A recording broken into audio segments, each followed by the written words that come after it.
Hello there my fellow sim racers, and welcome to a new Automobilista 2 video. Now I know what you're saying, I can hear you in the comments now. You've been doing a lot of AMS2 videos just lately. Well, that's not my fault. That is all to do with Reiza Studios, the dev team behind AMS2, because after a quiet start to 2025, they're really coming on strong now, releasing new builds, new update and new content on what feels like a weekly basis, and it's fantastic. I love to see AMS2 getting some love, because I'm a little bit of a fanboy of this title. I've always enjoyed it. Now, build wise, the AI have seen a bit of a refresh. And I have noticed during my testing and racing with these new Ligier European Series cars that, especially in multi-class, that the faster cars do seem more assertive when making their way through the pack. And I have noticed that there's been a little bit more battling in between the cars in the same class. So there's less of this AI train that you tend to see in sim racing titles. But what I really want to focus on is the new content, the new DLC that's now available.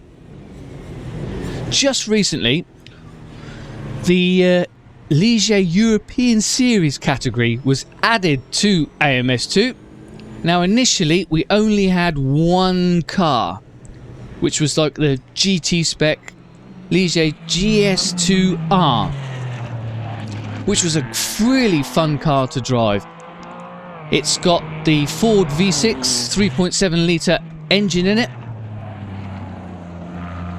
and produces about 350 brake horsepower, no electronic aids, and it's got a 6-speed sequential box.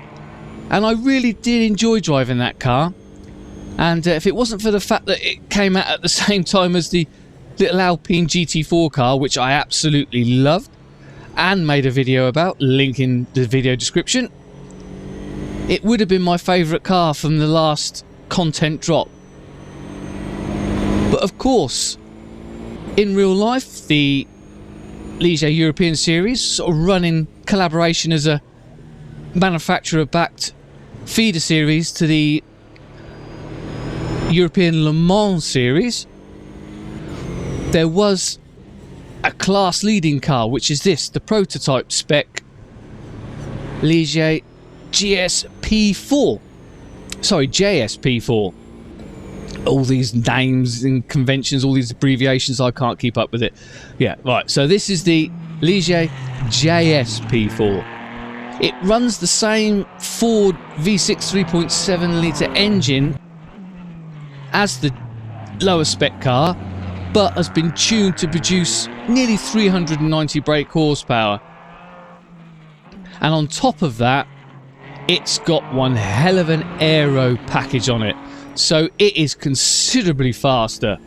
So you do, over longer stints, get to experience a little bit of multi-class racing where you learn to overtake slower cars or learn to be overtaken if you're in the lower spec cars.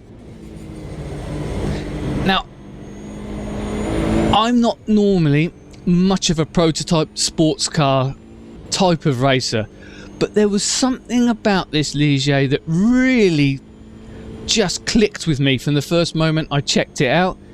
Now, it is part of one of the DLC packs, so it's not free as such, but if you've already got the Ligier DLC, then you will get this car added to it for free, if that makes sense. But I tell you, there's just something about the way this car drives. You know, if you're looking for an equivalent prototype sports car model, it sits just below like a LMP3, but I find it's a lot less complicated to drive than some of those LMP3s, LMP2s, the hypercars, where it's all just seems a little bit overwhelming. but these cars are far more compliant, far more manageable, and they suit my driving level, my driving experience, and my driving style far better than the far more pointy manner that you find in prototypes. They've got enough power that it's quite easy to end up facing the wrong way. But I tell you what, it's a progressive way. They don't snap out. They've got enough aero to allow you to really muscle the car about, but not so much that you feel completely safe all the time.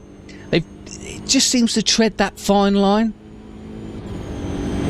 Yeah, I suppose, you know, these cars were developed by Ligier specifically for racing. They're not road-going cars, and of course they wanted to create a European Le Mans Series feeder championship, so they were never going to be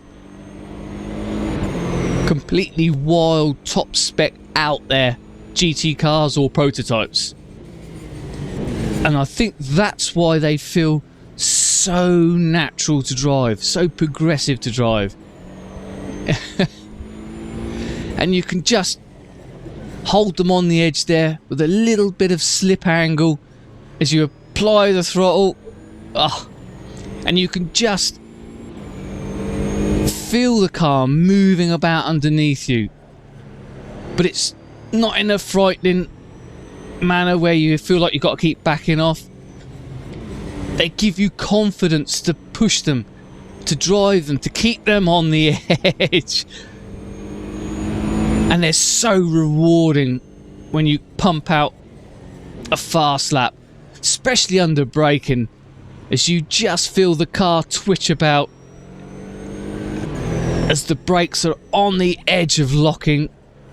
As I say, with no ABS, it's down to you to control where that braking threshold is. And I love that challenge. I enjoy it when, you know, the car feels engaging to drive. It feels like you have some form of say over that final lap time. But as always, AMS2 is looking fantastic. It's running fantastic. If you are a VR sim racer,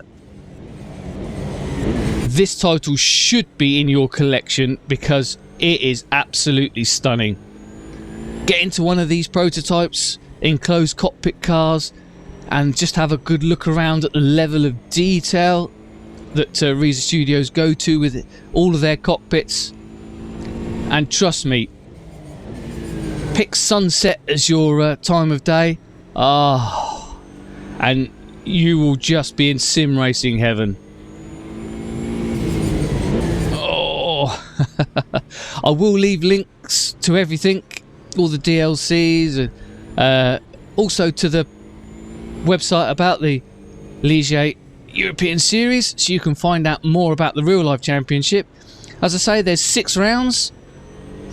Unfortunately, AMS2 doesn't have all the tracks. We're missing Paul Ricard and Portimao, but there is Catalonia, Barcelona, there's Silverstone, we've got Spa, and there's Le Mans. So there's plenty of tracks. You can almost put together your own full series championship. Who knows, if they've put the cars in the sim, the tracks may be coming. Although I've got to say, I'm not a fan of either Portimao or Paul Ricard. They don't really do it for me, but I do love this Barcelona track.